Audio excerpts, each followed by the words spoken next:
To be here. I love it. Thank you. There it is. Appreciate you, Max.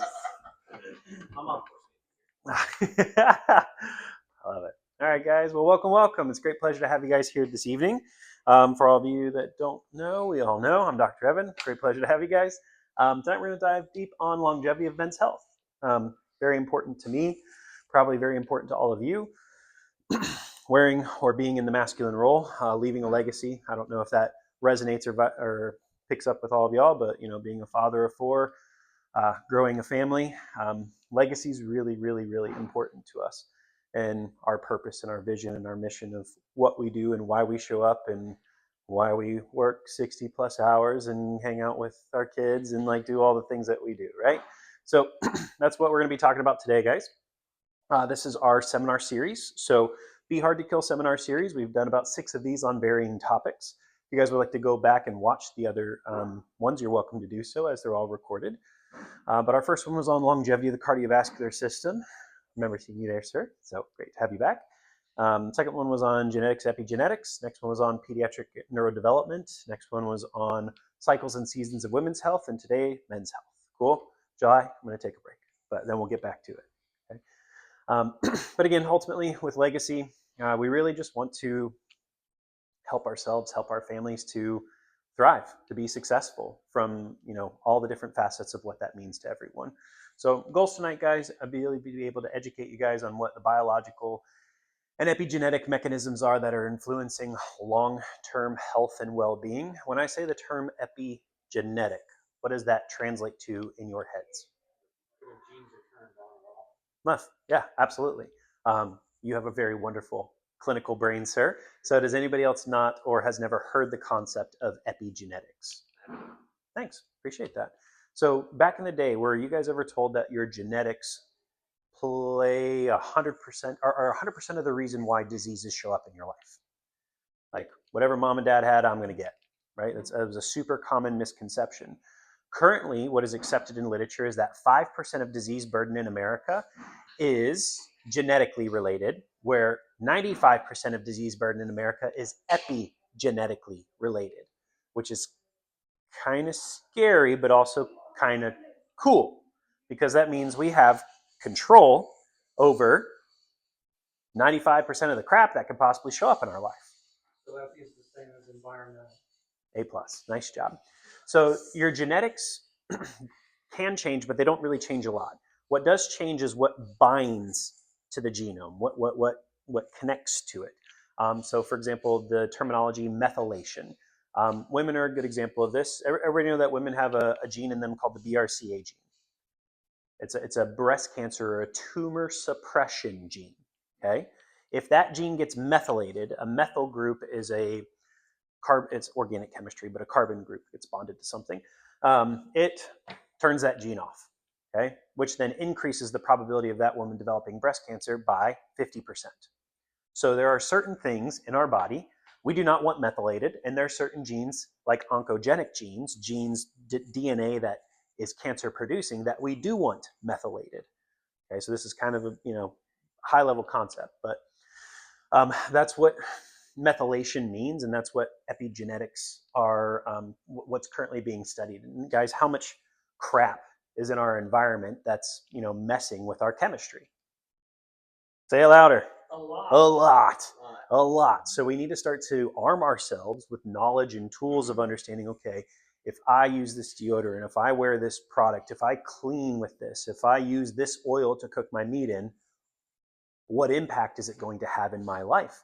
And then if epigenetics are happening to us and we are in the process of growing a family, raising a family, reproducing, then how does that affect our spermatogenesis, our testosterone levels, and the genetic coding that we pass along to our offspring, right? And so that's actually part of the reason why we're in the state that we're currently in now. How's healthcare looking, guys? I had my recent checkup, and the doctor said I'm in great health. Love it. How's healthcare in America looking, guys? Not so good. Not so good, right? If you look at just population studies, correlative studies, 10 years ago, do you know where we ranked in health outcomes compared to other industrialized nations? Top 10? Top 20? I'm talking 10 years ago. Top 30? Do we rank top 10? We were 38th at that time. As of last year, the Lagudum Healthcare Index 2024, do you know where we rank? Where? 69th. We've dropped like 30 spots in less than 10 years. That's not good. That's not good. Things like life expectancy, infant mortality rate, maternal mortality rate, obesity rate, cancer rates, like all the things that we measure to look at longevity and chronic health statistics, not doing so awesome. So we need to start to understand why. And, show of hands, who wants to live to like 98, 99? I want to make it to 100 if I'm going to hit that point. I love it. So some people are like, yeah, and some people are like, hell no. It's like, okay, well, why do we have such a distorted perception of what longevity could be? Because there's, 80-year-olds running a Boston Marathon and there's 30-year-olds in a hospital, right? So what was the difference in the trajectory of where they ended up? And ultimately it comes down to our environment and our choices that dictate our health, okay? So hopefully you guys feel empowered by this information, but where does health start? It really started before you even thought about, okay? The environmental, or what's called transgenerational stress patterns. This is now very well established and studied because we've had really interesting events happen in the world, and we've measured or evaluated the population reproduction rate and like what happens to those populations, like people from the Holocaust. Very interesting outcomes for their genetics. So really important that you understand this concept of genetics versus epigenetics. Epigenetics is the heritable changes in the gene expression. So the DNA sequencing is not manipulated, but what binds to the DNA sequencing is what is affected. Histone modification is basically proteins are being altered. Okay, but these epigenetic tags can be passed upon to offspring, affecting their gene expression. However, you can change your epigenetics by living different lifestyles and making different choices than what your parents did, which is kind of cool because then you can set up a better legacy for those that come after you. Okay, so health really starts prior to you being thought about. Cool study on this, Dutch hunger winter study showed that pregnant women during that famine, so this was around World War II, there was the like elite 1%ers, and then there was everybody else. Okay, the elite 1%ers had surplus of everything, and so they were grossly overfed, just excess. When those individuals were evaluated, their offspring had higher incidences of chronic diseases like obesity, heart diseases, and cancers, whereas the general population that really had severe famine, the expression of their offspring had more like malnutrition, osteopenia, like malnourishment type conditions, and that was measured over 2 generations after that period of time. Paternal epigenetics matter too. We kind of get a weird rap in our culture, especially surrounding fertility care. When we talk about fertility care, who do you think the primary driver of that is in most relationships? Oh, yeah, mom, right? And so the mom's doing all this hard labor, all this hard work. They're looking at their biochemistry, they're changing their hormone profile, they're changing their eating, but dads don't really get brought in to that conversation. And that's doing a huge disservice to the fertility conversation, because outside of humans so I'm also an animal chiropractor, is the mare the prized possession, or is the stallion the prized possession? The stallion. And that stallion gets bred and bred and bred because of his genetic expression, right? But in humans, for some reason, we place all this emphasis on the lack of mom not being able to be fertile, when really it takes two. Yes, it takes two to tango, right? And what's crazy is right now in America, if you were to go to a fertility clinic and you were to get your sperm analyzed, you only need about 4% normal morphology of your sperm to have a passing sample. Do you want your sperm to be 4% viable, or do you want it to be 100% viable, right? Which is kind of crazy when we talk about this fertility conversation, okay? So paternal epigenetics matter too. So like individuals that start smoking before puberty pass on a higher risk of obesity to their children. Sperm carries epigenetic markers from stress, toxins, diet in the embryonic development. And the ability for the woman to be able to get pregnant and implant is directly correlative to your health, guys. Actually, the health of the placenta in morning sickness is directly related to the health of the father. So if women have severe morning sickness, it's actually our fault. Wow. Mm-hmm. Yeah, don't tell them. Yeah. Interested about this? It is being recorded. I do apologize, everyone. Oh, Okay. well, All right. whoever my wife is, I deeply apologize. We have our environmental toxicants that have been measured over periods of times too. So we have hormone disrupting chemicals like BPA. Where does BPA come from, guys? Plastics. Yep, a lot of plastics. I mean, go to the grocery store, any aisle. How much plastic do you see? Right? Are you guys starting to see the conversation about microplastics too, influencing brain chemistry, cognition, blood vessels? Like this stuff was talked about 20 years ago, but people were getting chased with torches and pitchforks, and now it's like, oh, crap, they were right, and we should have been considering this the whole time. Phthalates typically come from more of our personal care products, like our deodorants, shampoos. So if any of you guys are using like the 3-in-1 body washes, I would highly encourage you to start to move away from those products. And then our dioxins, which is more industrial type runoff, which, go swim in the Cumberland River. there's a lot of industrial runoff. Are there like any specific like brands that are like not good? Yes. Those specific ones? Like 99% of them. There's actually a really cool website, GSW or GWS. I can't remember. It's GWS or GSW. Also, if anybody, because we're going to talk about a whole lot of stuff, and usually at the end of these, people are like, wow, that was way too much information. I should have been writing things down this whole time. If anybody would like a piece of paper and a clipboard and a pen, let me know. I'll go grab some for you, okay? Or if you want to take your phone out and take notes, you're welcome to do so. But GWS or GSW, I can't remember, but it is an environmental group that basically rates all these products to see what their toxic burden or load is. So I would encourage you to check that out. GWS or GSW, I can't remember which. Thank you so much. I appreciate you, Ken. All right. So all these chemical toxicities influence epigenetic expression linked to infertility, PCOS, endometriosis, neurologic disorders, and cancer's predispositions, as referenced by Skinner. Maternal stress and cortisol programming. Cortisol is what, guys? It's a hormone, yeah? It's a stress hormone. When we're in a constant state of stress, does that mess up our physiology? Yes. Yeah, it screws up methylation processes. Yeah. Okay?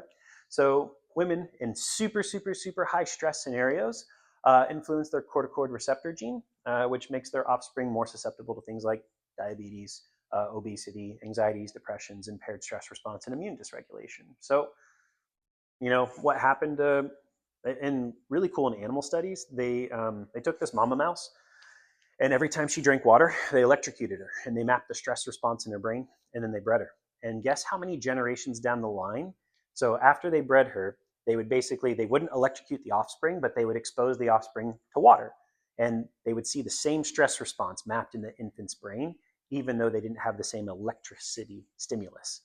Do you want to guess how many generations down the line that stress response was able to be mapped?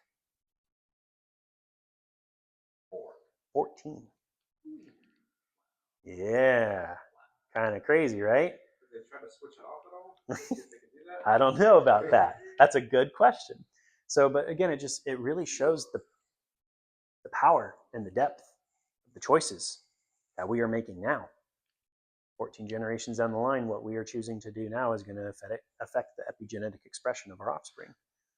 So that's why we talk about purpose and legacy. Cool? Kind of crazy, right? And ultimately, I'm afraid to do anything. Well, 95% of disease is epigenetic. So the choices I make now ultimately influence what happens, right? And so the patterns and the things that we model for our children are going to be extremely impactful. Foundational principle of health that I hope you guys all take away from this evening, because this is truly how disease manifests. Roughly 95% of disease manifests. So rather than focusing on the disease, we need to start to understand upstream what's happening to us in order to prevent disease from showing up in the first place. So when the brain and the body perceives or comes in contact with a stressor, it doesn't differentiate between portal of stress. It can be a chemical stress, it can be a mental emotional stress, or it can be a physical life-altering stress. Somebody could chase you with a machete, or you could turn on and watch a scary movie, or eat a whole carrot cake. Pretty much same order of operations occurs within the body. Okay? So the stress being applied to the body is ultimately going to influence how the body responds. Okay? Now, if I rolled an ankle, that would be pretty sore and painful, correct? So that was a physical stress which damaged tissue, and now my body's going to create an inflammatory response to provide my body with feedback saying, hey, this is what's damaged, and that will start the cellular signaling response, which will help my body to start to repair tissue. Okay? That's a really good example of small stress, acute inflammation to repair cycle. But what happens if we have chronic stress, chronic inflammation? Something's going to crap out, right? So if I chose to eat, because key lime pie is awesome, if I chose to eat an entire key lime pie every day for 10 years, a lot of repetitive chemical stress, causing a lot of chronic cardiovascular, systemic, digestive, pancreatic inflammation, which will then eventually lead to what disease burdens? Love it. Diabetes, cancer, heart disease, stroke, right?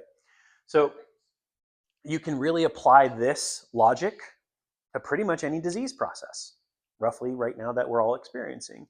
So rather than focusing on the, how many different diseases do we have out there, guys? How many ICD-10 codes are there? Too many. Hundreds of thousands, yeah, right? So rather than focusing on each disease expression, what if we just look upstream of, okay, what do we have control over? What can I start to manipulate in my life in order to change how my body interacts with the environment and how it responds to stress? So that way it gets more resilient at regulating inflammation. Does this make sense to you guys? Cool. Awesome. So there's a few primary drivers that influence this pathway or this response. One being your neurology, because what's your brain control, guys? A+, nice job. Everything in the system. So we need to make sure the brain is perceiving the right information. Now, is the brain a creator of information or a processor of information? Nice.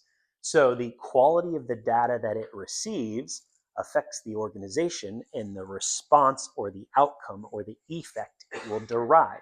Okay? Guess where most of the input comes into your brain from your body? What do babies do before they learn to talk? Walk. What do they learn to do before they walk? What do they do before they learn to crawl? Roll over. Roll over. So where does the majority of input come for? From movement. Joint position and movement, what's called mechano and proprioceptive stimuli. If you look at the neurodevelopmental pyramid, how the brain organizes information, it has to have tactile, mechano, and proprioceptive input to get to higher states of cortical learning and processing.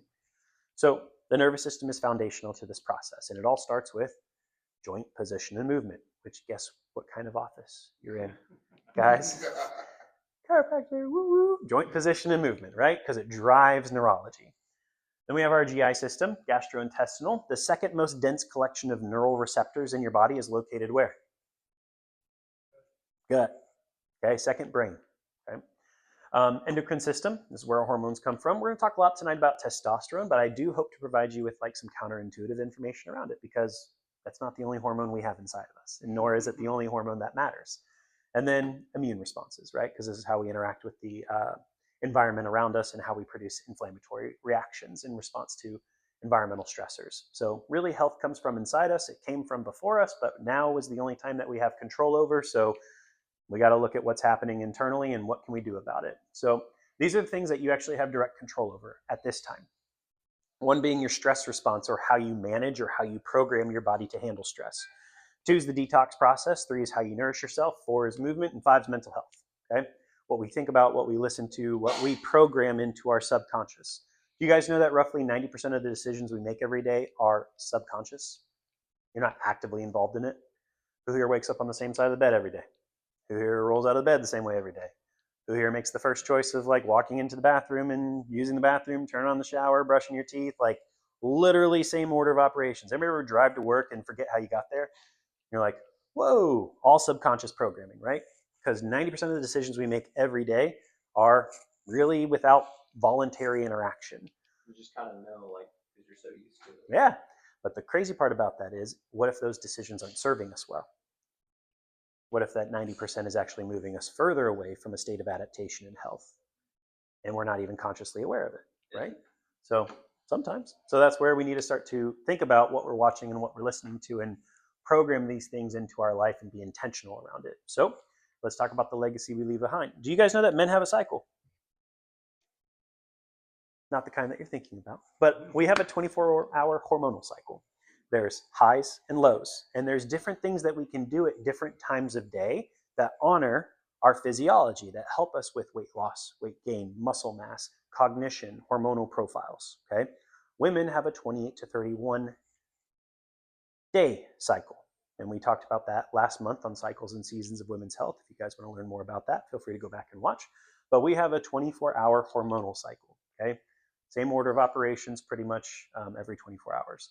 So it's all controlled by something called your suprachiasmatic nucleus, which is the part of your brain, interacts with your eyeballs, and interacts with light.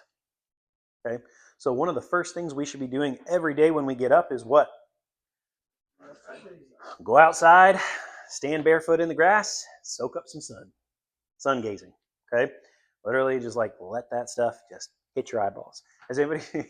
This is totally off topic, but kind of funny. Has anybody started to see the perianal sun gazing movement happening? What? You know what I'm talking about?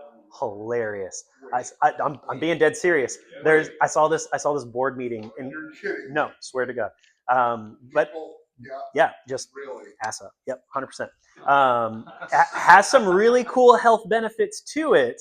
So hilarious. If you can find this video, it's so funny. So these two dudes out in California, and they are like SoCal to the core. They're at like this community board meeting, and they're like petitioning the local government to provide a safe space for these individuals to do this in public. He's like, because we got kicked out of the park, and I will have and he, like total server. He's like, I'm going to have my colleague here demonstrate the accurate posture so you guys can understand what it's so funny, and they're being dead serious. So if you guys can find this video, it's worth it. It's a pretty good laugh.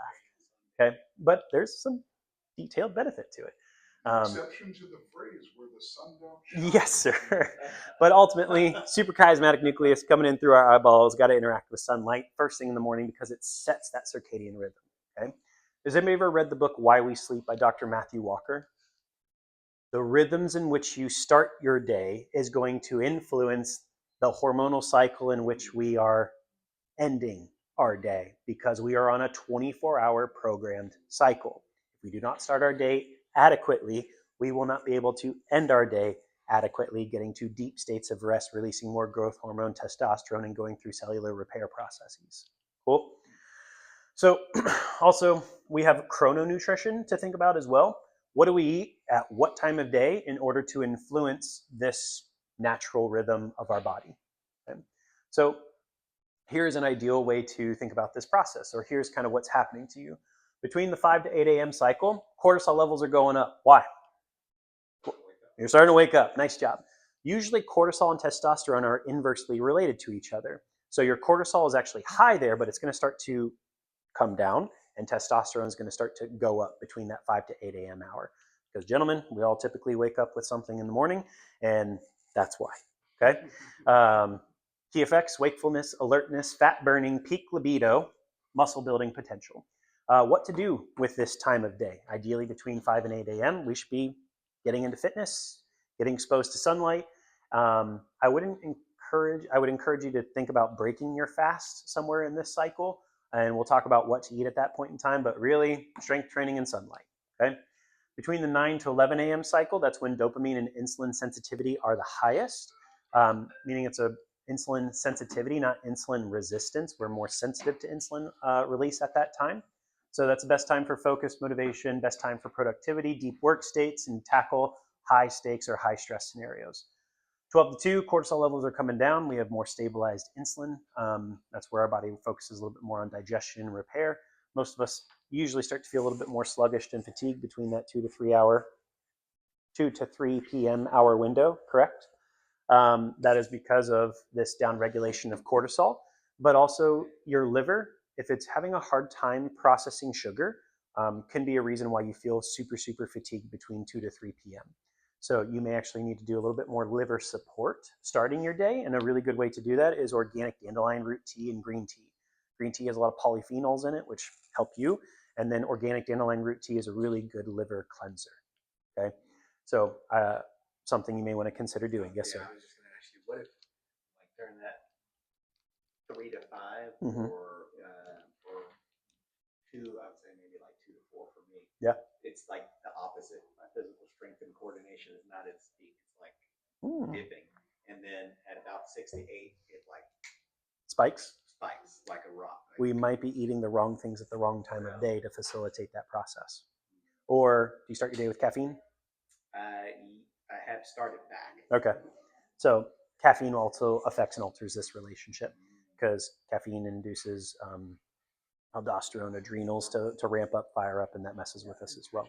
I don't know if you've read much on it, but like, isn't like growth hormone and IGF-1 isn't that supposed to be like inversely correlated with insulin? Because there's like a whole section of people like talk about it like, oh, timing your meals post workout because they're trying to maximize the growth hormone spike during that fasted period. So, they aren't directly inversely related. Yeah. They are in opposition to each other, but there is overlap between one and the other. Yeah. Good question. So as we go through this, guys, as we get closer to 9-11 p.m., melatonin goes up, cortisol goes down. Your body naturally starts to secrete melatonin in reference to sunlight. So melatonin, also because most of us are grossly deficient in vitamin D and sunlight, and we're constantly getting blasted with blue light, our melatonin synthesis is pretty low for the majority of us, and melatonin has significant anti-cancer properties and associations. So really cool functional med doc up in Kentucky. He is I have to say this delicately, he helps people with cancer. If you get my drift, okay? Yes, correct. He helps people with cancer. But a really important part of his protocol is supplementing your age in milligrams of melatonin a day for the purpose of cancer reduction. Okay? Yeah, but ideally all of us, probably 10, 20 milligrams would not be a bad idea. A good formulator who makes clean products is called Pure Encapsulations. They make pretty clean supplementation. Thoughts? I've also heard it's really good for respiratory distress as well. When COVID was going around, Yeah. there were a lot of people who were supplementing. Oh, cool. I don't know. I'd have to look at like the affinity and the receptor sites for that. I get groggy if I take anything more than 10. I just can't wake up. I would say it's probably dependent upon each individual's physiology. I usually take like 3 milligrams of melatonin a night before I go to bed if I really can't sleep. Like if I can just, if I'm just like naturally tired and I can go to sleep without it, I do. But like some nights when I feel like I know I've got to go to bed, like let's say I got to get up early for something tomorrow, like I'll take like 3 grams of melatonin. Some nights it does still take me a minute to fall asleep. I do eventually. Usually I'm good to wake up by the next morning unless I'm careful. So just careful how much blue light you're getting into your face. That is definitely a factor. I'll give you that. Sir. I have had, and I've also witnessed situations where either myself or someone I know took too much melatonin and got the opposite effect. Oh, interesting. To where you could not fall asleep. Anything, it made you hyperactive. I would say it's probably it happened once. We were on vacation, and Aria, she was really little at the time.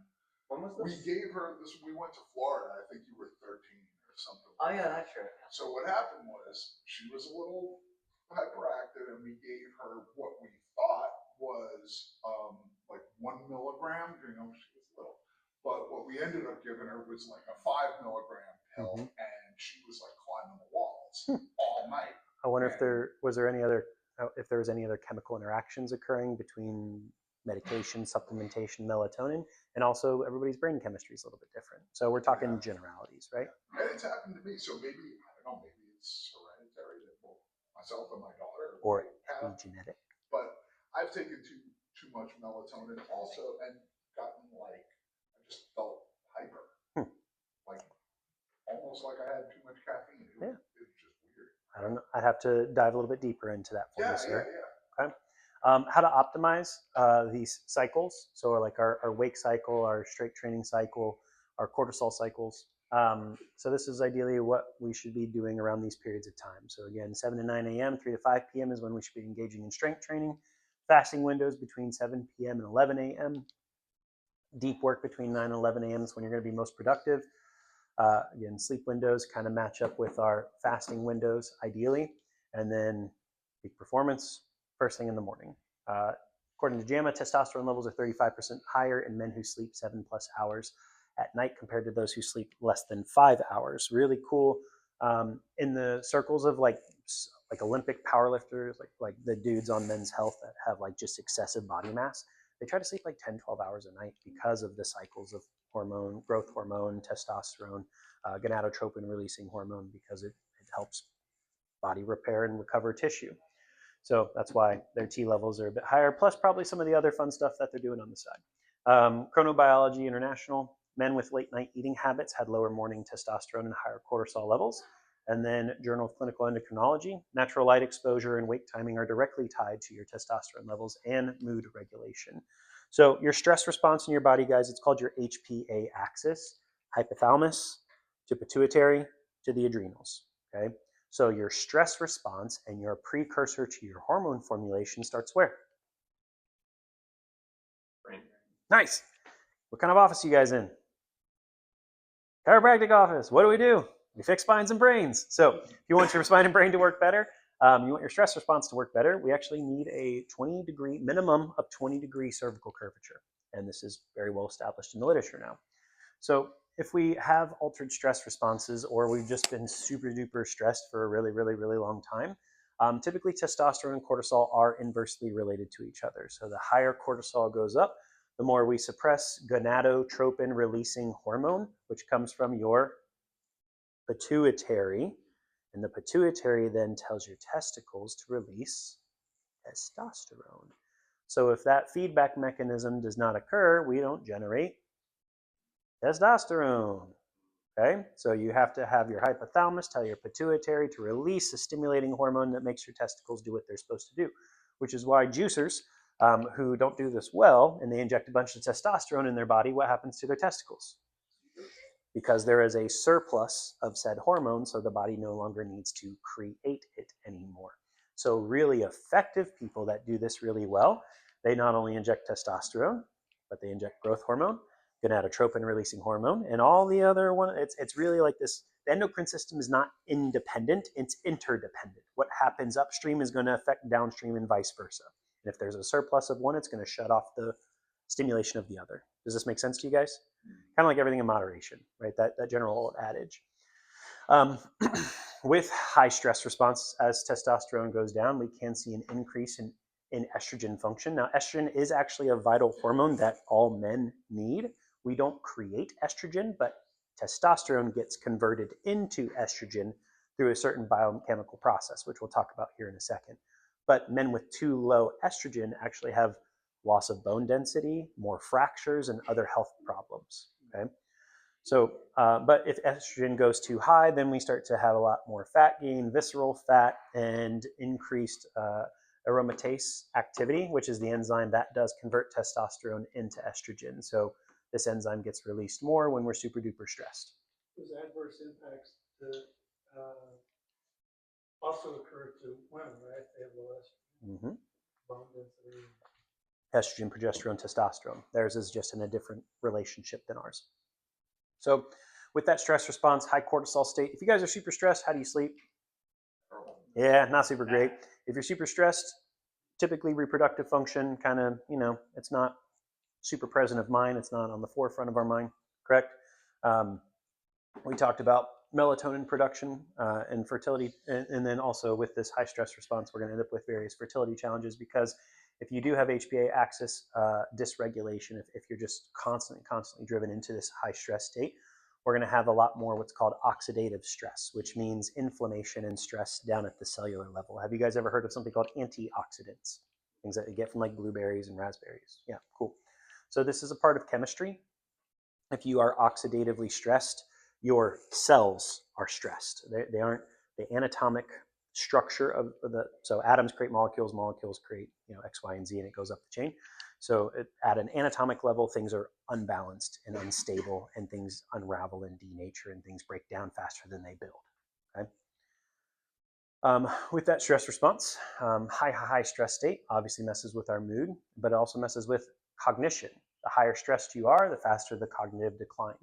It also increases cardiovascular risk, elevated blood pressure, elevated triglycerides, elevated glucose. And then here's the research backing it. Sir? I got a question. This may be way broader than the scope of this presentation. Mm-hmm. Just I'm wondering if you had any insight on it. Like if you like a woman that gets Cushing's disease, which is you have a probably a crazy high cortisol. Mm-hmm. Why do they tend to develop facial hair? Because that would you would think that would be like a symptom of high testosterone, but that's a situation where you actually have just way too much cortisol. So I didn't know Correct. if what interaction that would have with testosterone. It just suppresses estrogen and progesterone so low So that estrogen is also testosterone, that testosterone's the dominant, which is why they develop more male-like features. Cool. So with that HPA axis, if you guys feel like you're burnt, like you're just done, you're cooked, these are the ways that you can actually evaluate this. So these are not traditional blood chemistry tests that you will get done by your primary care physician. It's not a normal part of like your CBC CMPs. These are tests that you have to ask for. And sometimes your primary physician will not perform these for you. So you have to go seek a functional healthcare provider to take a deeper dive and deeper look into your health and your well-being. So if we're having some of these systemic stress-related type issues, these are the actual tests that you need to get done. Specifically, Dutch test is incredibly powerful to look at your general hormone profile across the board and see what's going on inside you. Again, this is not a normal part of blood chemistry. Your insurance does not pay for these tests, but these are the tests that actually help you to get to the root of where these issues are coming from. Cool? All right. So how do we balance out this stress response? It's kind of the same 5 primary practices we talk about all the time, guys. The really cool part about disease and health is disease can get so in the weeds and so complicated, but if you go super high upstream, it's really a pretty simple fix, and it's more just about discipline and balance in life. So sleep, got to prioritize that sleep window, 10 p.m., 6 a.m., got to get those 8 hours. Everybody familiar with classifications of plants called adaptogens? If you're not, they're pretty amazing. God put all these cool plants in the world. They're called adaptogens. Things like ashwagandha, holy basil, boswellia, rhodiola. There's different types. But if you are super high anxiety, it regulates you to baseline. If your system's exhausted and depressed, it regulates you to baseline. It just brings things back to what's called homeostasis, or relative normal processes. So I know me personally, I respond really, really well to ashwagandha. Shameless plug, chiropractic care, dramatically impactful for your stress response. Most individuals, as they go through care and they start getting adjusted, report usually by their first or third reevaluation, like, I just don't feel as jacked up as I used to feel. Take care of this wonderful gentleman by the name of Blake, first responder, trains paramilitary people, like super high performance guy. Back in the day, he's like, dude, bedtime would be a physical altercation. Like I'd just get so mad and I'd lose my stuff and it'd be like a yelling match. And he's like, dude, after starting to get adjusted and fixing some of these things, he's like, I'm so much more chill. Like, that's great, man. Your HPA axis is working better. Cold exposure, like Wim Hof. Anybody familiar with Wim Hof? Yep, Iceman, Wim Hof breathing techniques. So if anybody's familiar with box breathing, 4 in through the nose, hold for 4, 4 out through the mouth, hold for 4. This is how snipers breathe in order to downregulate their blood pressure and stimulate their vagus nerve, which helps to regulate cortisol and stress. But severe, or not severe, because too much is not a good thing either. But cold exposure, going out, running around in the snow, doing ice baths, or very last thing that you do in the shower, go from like your normal comfy setting and shift it all the way over to cold and get blasted with cold water for like 30 seconds, dramatically influences your HPA axis, your alertness, and downregulates your cortisol. Strength training increases testosterone and improves the HPA axis. The really cool part about your body is the more stress you voluntarily engage in, the greater resiliency that you have. It's like trial by fire. So if I load my body with a ton of physical force by choice and I overcome that, my stress response goes up. It's kind of cool. It's the same thing with pain. When you weightlift and you put a lot of stress into your tissues, the level at which pain fibers are activated goes up. Their threshold or tolerance to pain is higher, which is kind of cool, right? So that's where individuals that don't do any sort of physical activity typically have higher inflammatory loads and lower pain thresholds. Think of like your fibromyalgia people, okay? So, and then nutritional support. What can we do to help support that stress response? Magnesium, liposomal, vitamin C. Please stay away from your ascorbic acids, which is a primary preservative. And then if you're looking at B complexes and B vitamins, they do need to say the word methyl in front of them, because we just talked about epigenetics and methylation, which we're all having a really hard time doing in this environment. So if we can get methylated Bs, it will help support this process. Most men blame low testosterone and burnout and belly fat on low libido, but in reality, it's actually their HPA axis that's fried, because everything starts up here and trickles down. Sir? What kind of magnesium would you recommend? Glycinate. What's that? Magnesium glycinate or magnesium succinate. Just stay away from magnesium citrate. Okay. I've been taking magnesium threonate. Threonate? Threonate, that's where I've taken it. It's great for like sleeping. Yeah, it's great for that. Cool. Thank you. As I understand it, that's the form that will cross the blood-brain barrier. Cool. What's the second? Magnesium what? Threonate. 3? Like the L3. That's an amino acid. Okay. Like L-theanine? Yeah, I guess it is kind of like. Sure. Is it possible to over supplement Yes. magnesium? If so, does that mean you're getting enough from your diet? Yes, or it's an absorption issue. Or you're not getting enough of it into the cell and your body's excreting it. When there's a way that you can measure intra versus extracellular levels through some of this functional testing that we talked about. I've taken several of those different types to figure out which one works for you. Works for me, and none of them work for me. Interesting. But I don't have a problem when I don't take supplement with it. But I hear that it's good. It's a one that you should definitely supplement with. But whenever I take it, it makes me feel a less expensive way for you to find that out is you could go to like an AK provider and they could muscle test you and figure out which formulation your body interacts well with.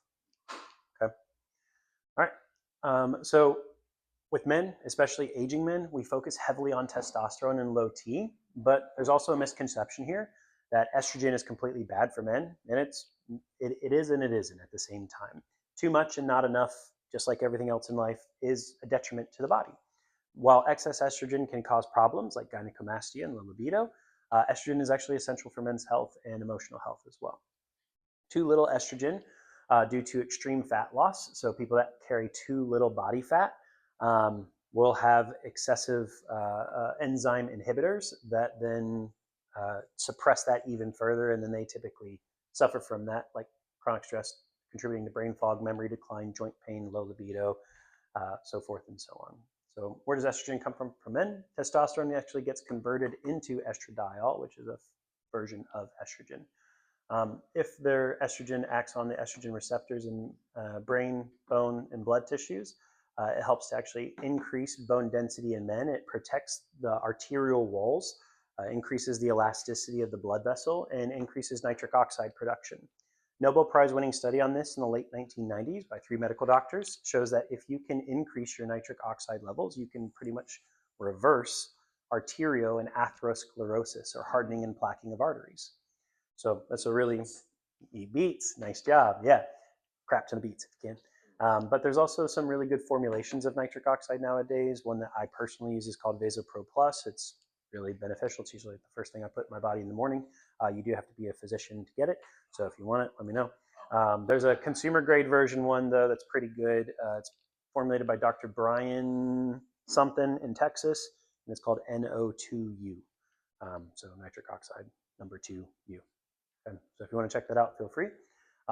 Also, estradiol modulates synaptic plasticity, meaning the formation of connections in our brain, and it actually does help with erectile function, libido, and sperm maturation. So research shows us that men with too low testosterone and too low estrogen lose both muscle mass and sexual function.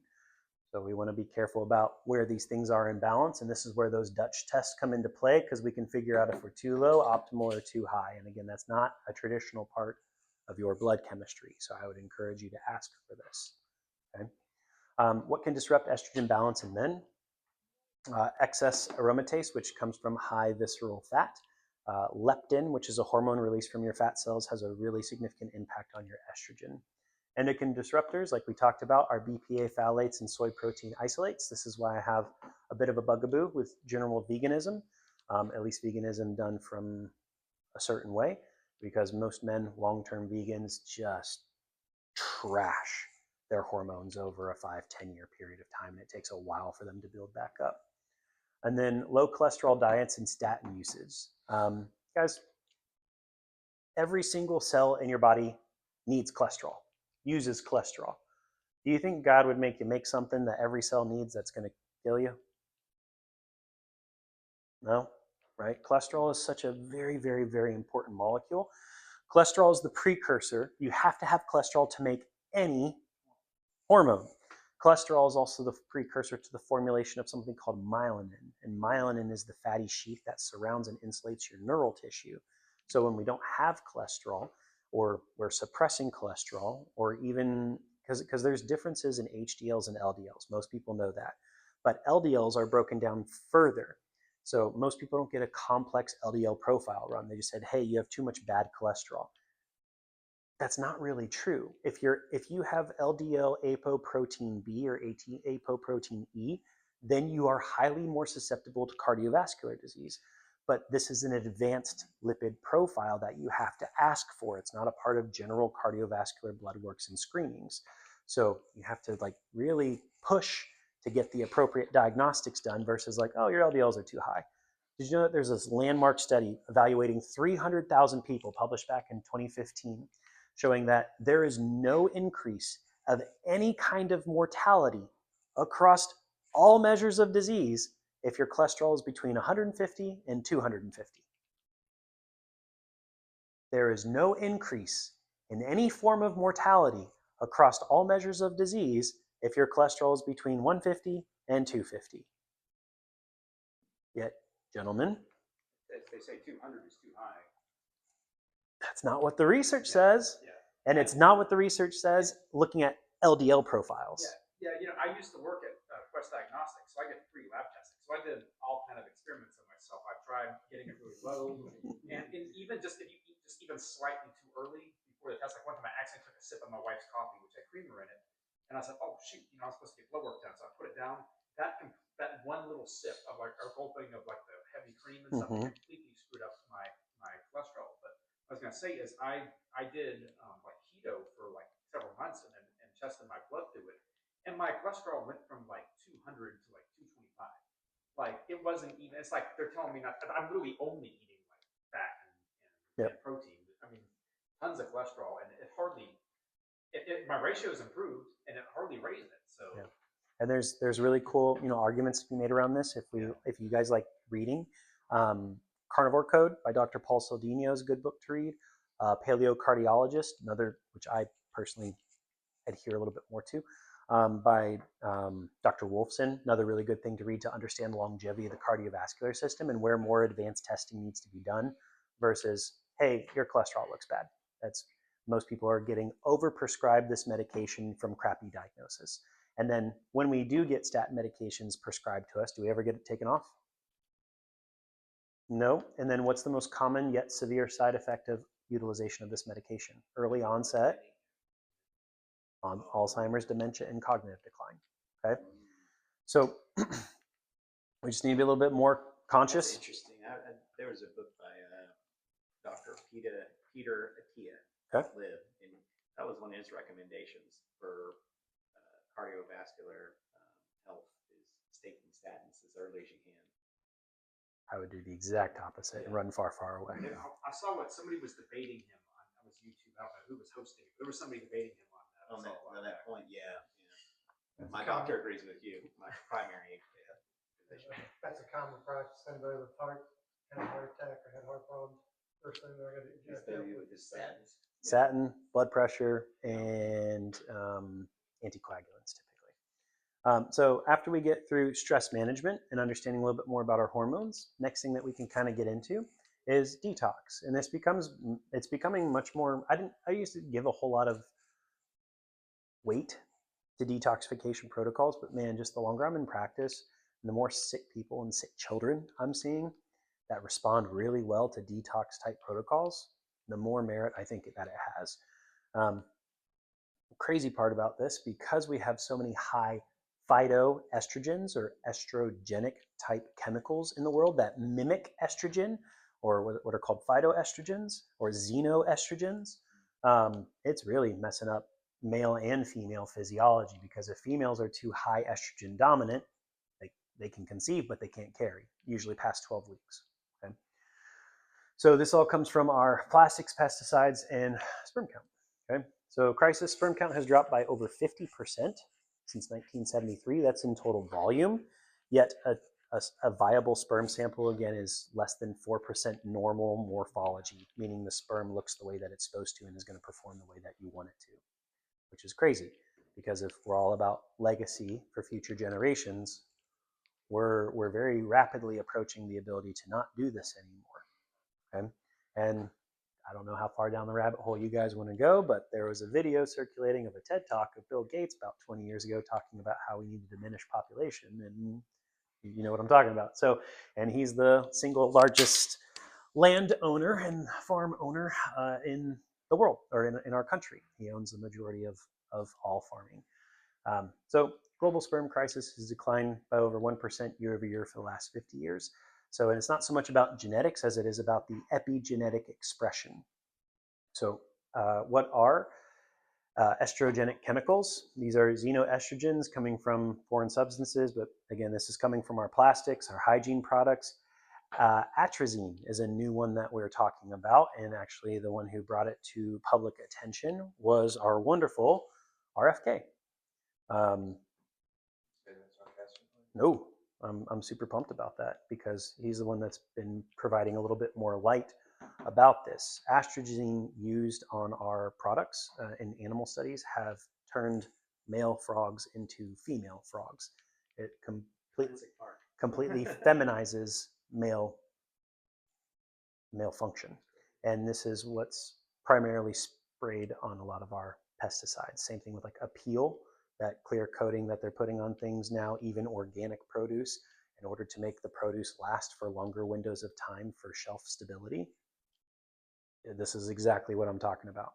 Okay, so we need to be really conscious of, as consumers, of what we're putting into our body, because ultimately it's really jacking up. Is that something that can get rinsed off, or is that once it's on, it's on? I don't know that yet. Okay. They're talking about it. They're trying to figure it out. I saw something about a baking soda vinegar kind of something, and it peeled off like this waxy thing, but I don't know. I haven't read enough about it, or I don't think it's. Yeah. It runs off into the water. Astrazine is actually found in our water supply. Yeah, and it feminizes men. So again, going to spray the crops with it. It's going to industrial runoff, right? It's going to happen. So again, these are long-standing complications of utilizing and lobbying products for commercial usage that we don't really understand the effect of over a long window of time, because a lot of this stuff hasn't been studied over 10, 20, 30 years. It's the same thing with the COVID vaccine, right? We're seeing all sorts of interesting ramifications of that process because there was no long-term studies on this new technology that was being utilized, and now we see there's some pretty severe long-term complications from utilizing this technology. So how do we eliminate, or things that we need to be consciously aware of? Please be aware of BPA and BPS. If anybody tries to hand you a receipt from a store, you need to wad it up and throw it away in under 10 seconds, because it will have a dramatic impact on cancer rates, and you can research this. I'm being serious about that. What, the receipt? Receipt paper is highly, highly toxic. Oh, they were able to they were able to detect it in people's saliva, like after they were holding a receipt. I don't know how for greater than 10 seconds. What's in receipt paper that makes it so toxic? BPS. Wow. Okay. So another thing to think about is kind of changing all of our plastic products to glass, stainless steel, ceramic, cast iron. Please be careful about your non-stick products as well, because that is just dramatically riddled with microplastics, and they're talking like one scratch equates to like 10 million elevated into the bloodstream or something. Deodorants, the best deodorant I've found, because I used to be like back in the day, what was it, Old Spice stuff. And you know how it'd like stain your t-shirts blue and things like it's not good. One of the best deodorants I've found out there, it's a little bit more expensive, but it lasts for like 6 months, and it definitely makes people the less stinky I've ever like. It's the best deodorant I've ever come in contact with. It's called Primally Pure. It's an activated charcoal deodorant. It's very, very clean. And what is inside our armpit here? What kind of tissue is inside the armpit? Armpit hair. Yes, but underneath the skin, we have a lot of lymphatic tissue. Lymph, which is really, really impactful to our detoxification process. I use Old Spice deodorant currently. Are you saying like I should switch away from that? 1000% yes. Okay. Yes. There's actually a really cool book called Dress to Kill, talking about how women in other countries that don't wear underwires and bras, their incidence of breast cancer is like dang near nil. Whereas in Western societies, because of the compression that it applies and how it affects the movement of lymph through that tissue, dramatically influences breast cancer rates. Yeah, this doctor actually presented it to the UN, and they're like, we're not going to do anything with it. But there's actually a really cool book on this. Shampoos, deodorants, sunscreens. This is a really important one for you guys to understand. Sunscreens, the primary chemical substrate and how sunscreen is built is based upon what's called a benzene ring, which is it's a very stable carbon-based structure. But when benzene interacts with chlorine, guess what it causes? Cancer? Cancer. So if we are using oxybenzone type sunscreens and then we're going swimming in a pool, you are vastly increasing the probability of melanomas. Oh. So we need to be switching more to like zinc oxide based or mineral based sunscreens when we're swimming in pools specifically. So like what kind of brands have that, you know? Think Baby's one. I don't know. All the common brands that you find I in found a stores. good one at Trader Joe's. I can see it. Solid zinc oxide spray. Sweet. Oh, an aerosol. Yeah. Interesting. Actually really good. No, be careful with aerosols. I use those clean apps kind Yeah. of stuff where I scan. Yeah. And it'll give you a rating on it. That one rated like 99 out of 100. Nice. Solid. Yeah. Yucca? Sweet. I know we used Think Baby in the past. I think there's one called Think Up that we used. It's like a white bottle with blue and yellow. I can see it in my head, but those are the ones that we typically use as a family. Okay. Try to buy organic when you can and try to avoid glyphosate and atrazine. There's a massive class action lawsuit against, what's that massive ag? Bayer, Monsanto. They got slapped with the largest fine of its kind because glyphosate, which is the primary chemical ingredient in our favorite weed killer, causes all kinds of cancer. lymphoma. Yes. And they got slapped with a massive class action lawsuit. Types of cancer besides just Yeah, but primarily lymphoma. And then water ideally needs to be filtered, but we're also supposed to get a high mineral content from our water. So for stripping everything out of it, we need to put something back into it. So usually getting like a hand harvested organic sea salt and sprinkling a little bit of that in will help you with your mineral intake. There is also various trace minerals that you can look at picking up to put in water. There's some mixed information on how available or bioavailable they are. So I think probably the best thing to do at this time, based upon my knowledge base, is getting that like organic sea salt and sprinkling just a teaspoon of that into one serving a day in order to increase your mineral intake. Okay. But how do we support hormonal detox? Our cruciferous vegetables are very high in something diindol. It's a big chemical compound, but basically what it does is it helps the liver and the kidneys filter out a lot of this crap. And sulforaphane and calcium D-glucarate also helps the liver and the kidneys detox the body and helps to restore normal hormonal cycles. Parsley and cilantro as herbs are also extremely impactful at cleaning up the tubules of the kidneys. Very impactful for things like kidney stones and helping to flush out the liver. Dandelion, also incredibly impactful at helping to flush out the liver. Do you know that your muscles and your liver are what store the most amount of sugar in your body? So if we have a lot of sugar or insulin resistances or insulin sensitivities, the liver is a really good target for that because that will help the pancreas to do its job better as well. Chlorella and spirulina, which is what's in here, helps detox the liver and binds heavy metals. So if you guys ever do like parasites love eating heavy metals. So if we have a high heavy metal load in the body, that's like a really nice environment for parasites because they have a surplus of food. So ideally, if we can get heavy metals out of the body, that's going to be incredibly impactful. Also, heavy metal detoxes are crazy impactful for our neurodivergent and neurosensory kids. Usually they have a very, very, very high incidence of aluminum or mercury, something as an adjunct that cross the blood-brain barrier and really mess some stuff up. Or gut. By the bacterium that live there. So these bacterium do some really cool things to create precursors to the synthesis and generation of multitudes of these hormones, specifically things like serotonin. So if we really want to have a significant impact on male hormones, we need to look not just at the brain and the hypothalamus, which is the precursor to the stimulation, but to the bacterium there, because the bacterium then send information up the vagus nerve, which then tells the brain, also provides the brain feedback on what to do and what the hypothalamus should be doing. So your gut and your brain, it's kind of like chicken and egg conversation. Which one came first? Doesn't matter. They both affect each other. Okay, so we got to be influencing both.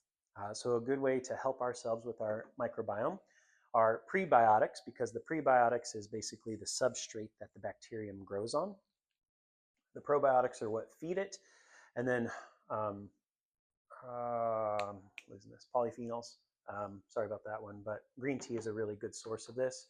So if you consume, again, green tea and organic dandelion root tea first thing in the morning, this will be very beneficial to your microbiome, but also be very beneficial to the detox of the liver. My kids, for example, like I'll just feed them a spoonful of sauerkraut every day and a handful of pumpkin seeds, and they're cool with it. So very good for the microbiome. Pumpkin seeds, very good for parasitic detox, and that's like a part of their breakfast, like every day. Eggs, frozen fruit, sauerkraut, pumpkin seeds. We have this weird perception in America about like breakfast and breakfast foods, and like it's eggs, oatmeal, cereal, milk, donuts, muffins, pancakes, waffles. It's like we don't have to eat those things for breakfast. You could eat a steak and green beans, right? It's just you go to Asia, they eat soup. Yeah, Noodle soup. it's just nourishment, right? For some reason, we've been crazy preconditioned that like this is breakfast food and dairy builds bones. It does not. It does not. Okay, so if we start to kind of change our social conditioning, we can start to change our choices and start to engage in that a little bit better.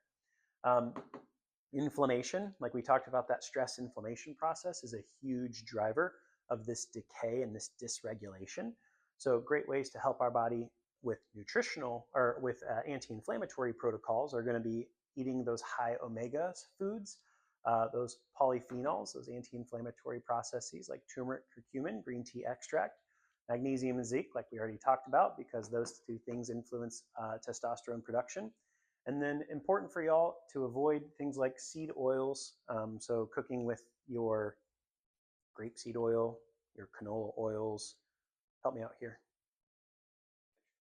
Vegetable oils, basically all the things that are used primarily in commercial kitchens.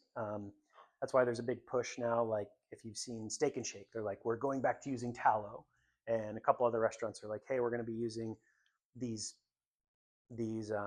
fats and oils that have a much higher smoke point, heat point. I use Avocado oil, yeah, I don't know coconut what oil. we use at work. I work at Taco Bell, and Nice. sometimes I work the fryer Yeah. there, and they have some kind of oil that we use to like fry food. I don't know what they use in it, but it doesn't look very good. No, and it's super rancid. And when you cook it at high heats and it starts to create smoke, yeah, and it starts. Whenever I touch that thing, it is like shockingly hot. And if it starts to create smoke, it's creating oxidative stress. It's physically, it's now a detriment to your body. Rather than high in omega-3s, it's going to be much higher in profile in omega-6s and 9s, which produce a whole lot more oxidative stress. Again, this is an organic chemistry thing about where the carbon binds to the chain and the impact that it has on your body.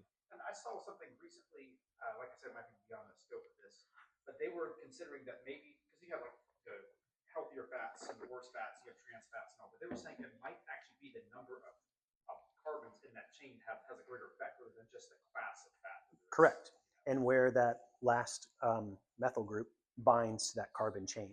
So that's what changes the classification from omega-3s to omega-6s to omega-9s. It's just which carbon does it bind to, the third, the sixth, or the ninth. Binds to the third, really cool health benefits. Binds to the ninth, not so awesome health benefits. Majority of our ratios right now are like 16-1 from like omega-9s to omega-3s. And they should be like 32-1 from like omega-3s to omega-9s based upon the foods that we're consuming. So next big bucket that we can yield benefit from, movement, because movement dramatically influences lean tissue mass, bone density, hormones, metabolic rate, vastly beneficial to our longevity and well-being. Has everybody read Tom Brady's book? The TB12 thing? Super cool insight into training, because how many quarterbacks are out there at 45 years of age winning a Super Bowl? Rarely any. He was. Only one that I'm aware of, him. Tom Brady. And he talks a lot in his book about how he trained his body. And so for the purpose of aging, we should start to train differently. We shouldn't be like we shouldn't be trying to train the same way that we did in high school. Okay? Yeah, absolutely, right? So it does not work the same way. And so if we have longevity in mind, running backs, how long is their career typically? Not long. 2 to 3 years, right? because they have massive hypertrophied tissue, high type 2 fibers that are great for explosion, but also not long lasting, right? Whereas the more elasticity we have in tissue and the more load it can keep up with, the better longevity of the tissue, which is why Brady kind of shifted from resistance training, classic squat type, load bearing resistance training to more resistant or band type work and functional movement type practices. So I would encourage you guys to kind of check this out, because when we go for like max effort PRs, it's a pretty high stressor to the nervous system. And yes, the more stress we apply to the system, typically the more resilient and adaptive it gets. But there is a tipping point there. Okay. Heavy compound lifts are really, really important, but we want them to be also controlled and have normal functional movement with them. So like deadlifting versus like going through a full smooth range of motion is going to have a different impact on the elasticity of your tissues. So for example, we want to focus on pliability. Is everybody familiar with something called fascia? It's a relatively new discovery in anatomy. They dissected a full fascial plane out of somebody like 2 years ago for the first time. So it's kind of new. Fascia, have you ever messed around with sausage before and you like see like that thin casing outside that holds all the meat together? So fascia is this web-like connective tissue that connects everything from the top of your head to your toes. That's why sometimes when people have gallbladder issues, they'll feel viscerosomatic referred pain to behind their shoulder blade. Yeah, right. So real world example, and this is how fascia interacts. That's why sometimes when you get adjusted or you go to massage or something, somebody's working on your calf, you're like, wow, I feel that in my ear. You're like, fascial planes, right? So new discovery in this, there's a cool book on this called Anatomy Trains if you guys want to read about it and check it out.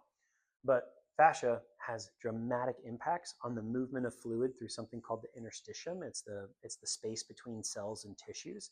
And if that fluid gets congested, then you can't transport new nutrients into the cell, and the cell can't transport waste out of the cell. It's like living in a bog or a static, crappy water environment. Okay? So the movement of fascia, very, very important, as it covers all connective tissue as well as all organ systems. Ideally, we should be following, again, anti-inflammatory protocols, getting appropriate sleep, hydration for the purpose of training our body for longevity.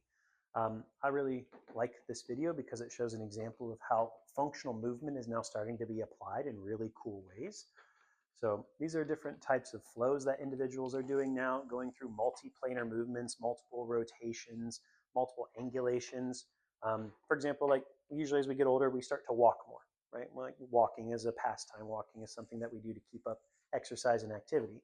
But our joints don't just do flexion extension, right?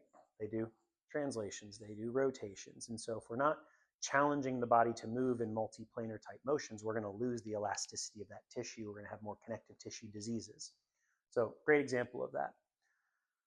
What does science say about training for longevity? Zone 2 cardio, like we just talked about, walking is zone 1. A little bit faster than walking is zone 2. So very, very, very light aerobic activity. But when we do that, we want to move in multi-planes. So if you are doing that, walk laterally, walk diagonally, walk backwards, walk in different planes that challenge your brain and challenge the rotations of those joints. Sir? Then following that logic, like an activity, something like Tai Chi, Yeah. would be ideal. Yeah, actually. Because the way, talk about all the different types of movements Yep. and doing it purposefully. Yeah. And slow, and methodical. So it just made me think of that. Journal of Exercise Physiology actually shows us that Tai Chi outperforms yoga when it comes to regulation of your HPA axis and your stress response. So it's also really beneficial to your neurology. Yes, Max? Something I kind of got as well as what you were saying is as you get to be a certain age, you should change your like movement styles and stuff. Like currently, like when I'm young, I do my like when I do track and stuff, we have like a stretching routine that we do, and we do our like typical workouts. Are you saying like I need to change that stuff like when I'm older and stuff? Yeah, for sure. And for the purpose of performance now, if you're doing a lot of like static stretching prior to running, you're diminishing your performance. Prior to exercise, we should be priming tissue. So whatever activities you're doing, like calisthenics, like whatever activity you're going to do at maximum, you should do at minimum. So if you're going to go run for 10 miles, because I know you're a distance guy, you want to do small, angulation type movements to prime the tissue for activity. If we stretch the tissue out prior to activity, we're fatiguing the stretch receptors. The stretch receptors are necessary to tell your brain when they're tired, and so that we don't damage the tissue further. So if those stretch receptors are pre-fatigued, then you're going to be more susceptible to injury and poor human performance. If the stretch receptors are primed, like, if I wanted to punt a football, then I would spend 3 minutes prior to that activity just gently swinging my leg and doing rotational type core movements to get my body ready. Calf stretches and leg swings after we're done with stretching. You would want to do that before stretching, so it's out of order. So you'd want to do active movement, do the activity, and then do static stretching afterwards. So that's why it's actually better to stretch after a workout. Yes. Because here's what we do, before. Yep. Our typical thing is we do a warm-up mile, static stretching, and then leg swings and stuff, and then we finish the run is typically what we do. I would probably get the static stretching out of there. That'd be kind of okay, because you're doing the same motion, okay, if you're going to bench press, you might bench the bar or something. You're doing that motion, and then prime the tissue 3-4 times, get some blood flow, get some elasticity, and then stress the tissue. I'm going to talk to my coach about that. See if we can Yes. And so this is well-researched. We're going to see what happens. But hey, I'm going to. Well-researched in exercise physiology. Now, load on tissue does keep the tissue around and healthy, so we don't want to get rid of resistance training altogether. One of the coolest things that we can do for longevity is what's called a farmer's carry. You hold basically the equivalent of your body weight, half of it in this hand, half of this in this hand, and you walk. And if you can do that for roughly 60 minutes, the correlation to this activity and longevity is dramatic. And if you can't do this, the probability that you need assistance and other issues in your 6th, 7th, and 8th decade of life is dramatically higher. Longevity is directly correlated not so much to our shoulder mass as it is to our glute and quadricep mass and the bone density of our femurs and our pelvis. Do not skip leg day. Okay, so we do still want to stress and load tissue, and we still want to do compound movements. We just want to do it potentially a little differently. Okay, and a farmer's carry is a good way to get that done. Sir. Sorry, 60 seconds. I could not do that for 60 minutes either, sir. that would be a tough ask. Okay. Women want to aim for roughly 75% of their body weight for 60 seconds. So I would challenge you guys, go pick up a couple, 120-pound dumbbells and walk around and see how long you can last. Okay, because that will influence your grip strength. Grip strength, asymmetric grip strength, is directly correlated to early mortality as well. So, but really, biggest driver I see nowadays is not so much not knowing that we need to exercise or not knowing that we need to nourish ourselves appropriately. But what I see, and this is true of my life, is what goes on between our ears. What sort of social engagement do we have? What sort of intimacy, connection? Things can get lonely at the top, right? As the head of the house, sometimes it depends on your family structure, but as a leader and as head of the household and wearing a lot of responsibility, it feels really lonely and isolating sometimes. I don't know if you guys feel that. I feel that. I feel that often, and that's one of probably my biggest struggles. So oxytocin and its prevalence and how well we interact with it and how well we generate it is massively correlative to men's longevity. And usually it's heavily leveraged for women, but super important for men. And unfortunately, at this time, men are dying younger, not just from heart disease and cancer, but from disconnection, depression, burnout, and lack of purpose. Suicide rates are 3.5 times higher in men than women. Men are less likely to seek help for anxieties and depressions because we are masculine and strong, and there's a social stigma around it. And loneliness increases all causes of mortality by 26 to 45%. Have you guys ever noticed that in a really good quality relationship, if the older woman dies or the older man dies, the partner typically dies within 30 days? It's very common. Dying of a broken heart. We're not meant to be isolated. And we learned that a lot through COVID, right? Like how many mental and emotional and suicidal things went way through the roof when we were all socially isolated. We are not meant to be that way. It is not. We are meant to be in community with each other. Men specifically, we need community, okay? So we got to get plugged in and hang out with each other sometimes. Oxytocin is underrated for the longevity aspect. Function of oxytocin helps with emotional resilience, neuroprotection, testosterone levels, social connection, and inflammatory control. When oxytocin is elevated, we have reduced inflammatory cytokines, meaning the amount of inflammation in your bloodstream is physically lower. Okay? So we need to increase our oxytocin.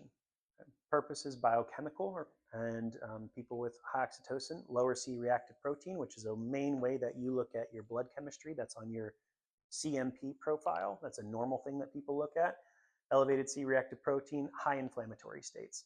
Elevated oxytocin, better sleep, better cardiovascular health, improved testosterone levels, and improved motivation. Heard recently that hugging people for 4 seconds or more will increase your oxytocin in dogs. 30. And children, 10 hugs a day, especially your son, your male children, which is physical touch is more impactful in developing male neurology than it is in 30 seconds. Yeah. 10 times a day, 10 hugs for your kid. And sometimes I get home and I think I may have seen you for 5 minutes and maybe kissed you on the head once. I'm like, man, got to get my stuff together, right? Get your priorities right. Sir?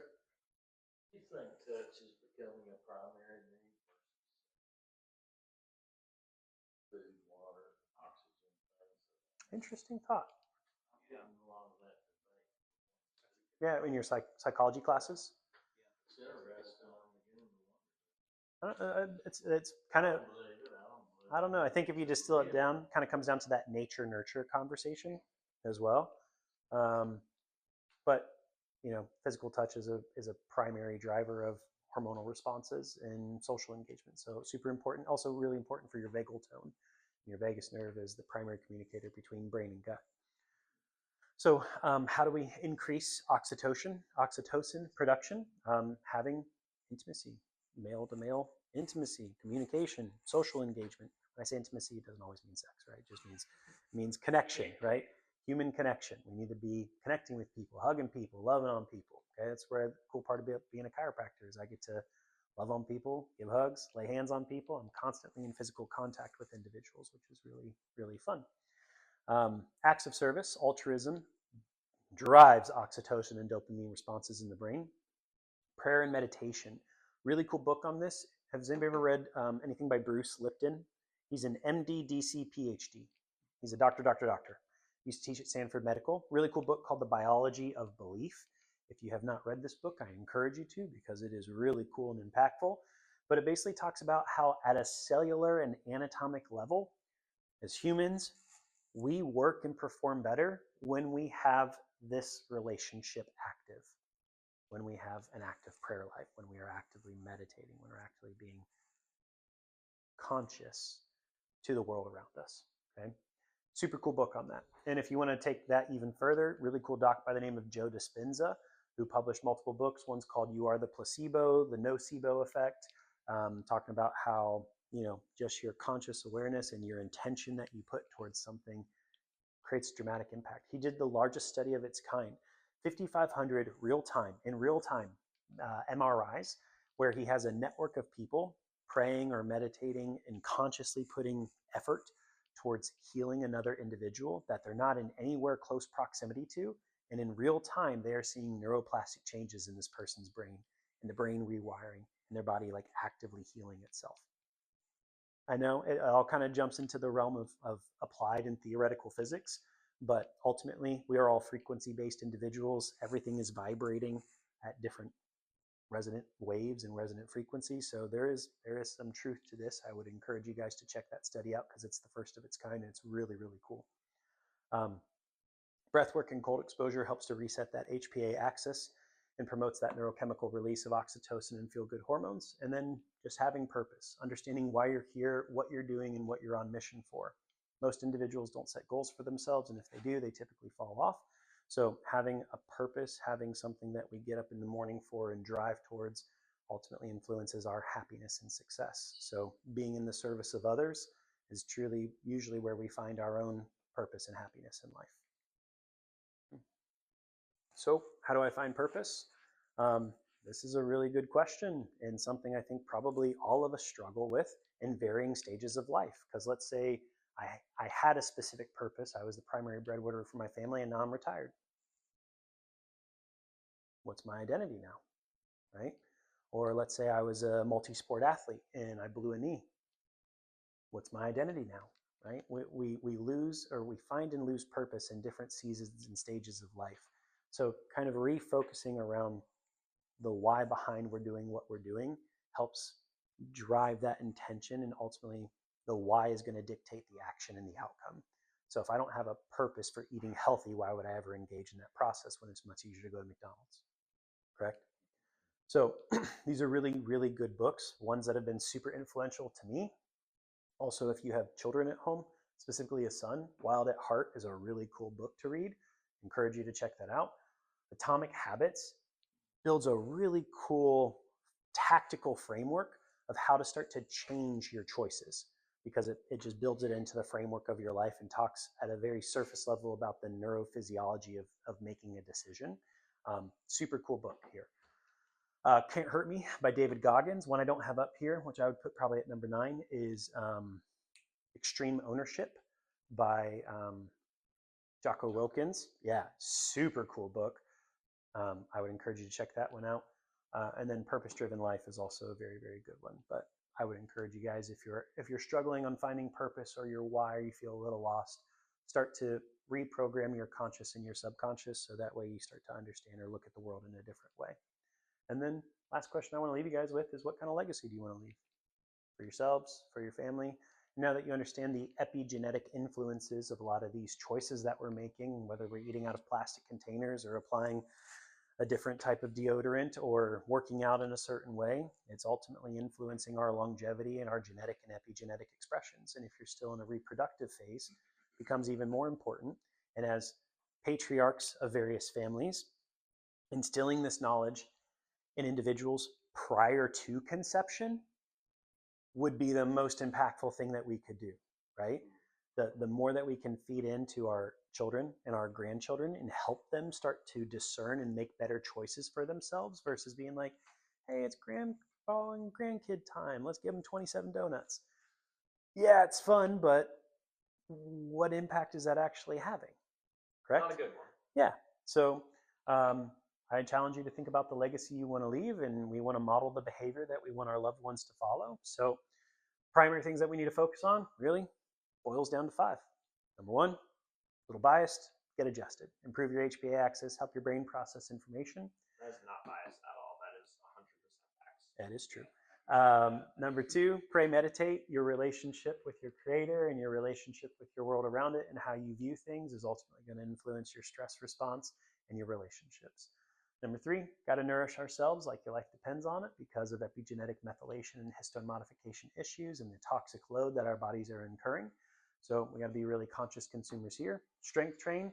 We want to drive the majority of that in our glutes and in our quadriceps, so we increase our bone density and lean tissue mass. And then find purpose, so that way you're always working towards or finding the next thing that provides you with joy or something you're looking forward to. Cool? Our family, as always, looks forward to partnering with yours to get to the root cause of your health concerns. Thank you for your time and attention this evening. I hope this was beneficial to you. And feel free to hang out with us in August for our next workshop, which I don't know what it's going to be on yet, but I'll let you know. Okay? Thanks, guys. That was the first time anybody